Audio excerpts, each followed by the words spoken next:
अल्लाहु अकबर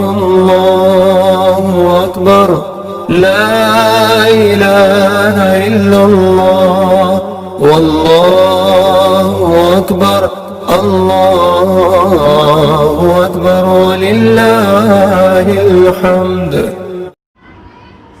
आने वाले शनिचर 1 अगस्त को आलम इस्लाम का दूसरा सबसे बड़ा त्यौहार ईद उल अज़हा बकरीद आने वाली है।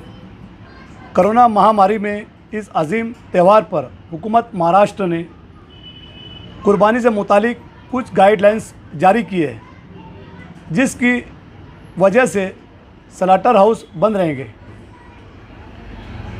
शहरियान अपने घरों पर कुर्बानी करें और सोशल डिस्टेंस का ख्याल रखें और साफ़ सफाई का पूरा ख्याल रखें।